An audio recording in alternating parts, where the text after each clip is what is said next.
Nagtalaga ng mga alternatibong ruta ang MMDA o ang Metro Manila Development Authority para iwas traffic ngayong holiday season. Tinawag nila itong Christmas loops. Effective naman kaya? Alamin natin sa report ni Ivan Mayrina. Alas 3 ng hapon, sinimulan namin ang isa sa 4 na Christmas shopping loops ng MMDA, ang Blue Loop. Binyahin namin mula sa kanto ng EDSA at Scout Borromeo sa Quezon City. Hindi pa rush hour pero traffic na sa EDSA southbound. Sa Blue Loop mula Scout Borromeo, kumuliwa kami sa Scout Tuazon at kumanan sa Scout Ralios. Base sa Blue Loop ng MMDA na alternatibong ruta mula Quezon City papuntang Makati, mula dito sa Scout Tuazon ay kakanan tayo dito sa Scout Ralios. Pero tulad ng nakikita ninyo, ang daming nakaparadang sasakyan sa gilid ng kalsada at kung minsan nga, halos mag one lane na lang. Apektado ang daloy ng trapiko dahil hindi nasusunod ang no parking signs. Pareho rin ang problema sa Mother Ignacia.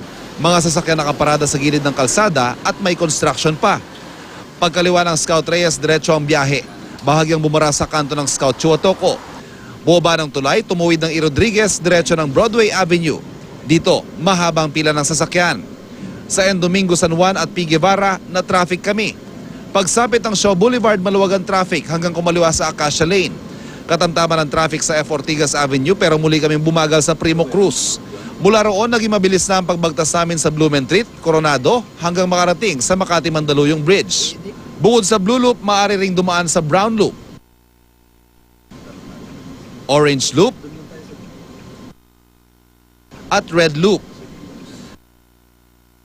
Para naman iwas traffic sa mga pupuntang airport, inilunsad din ang Christmas Airport Loops. Ang Airport Loop 1 o Maroon Loop, ruta mula SLEX patungong Domestic Airport.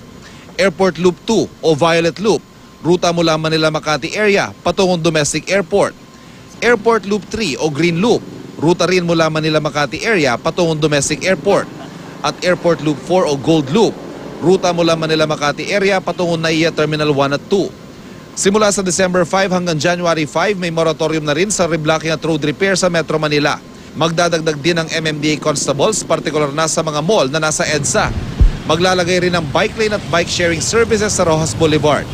Simula December 12 hanggang 23, may libreng shuttle bus sa mga pasahero ng ferry na papunta at galing domestic airport sa NAIA. Ivan Mayrina, GMA News.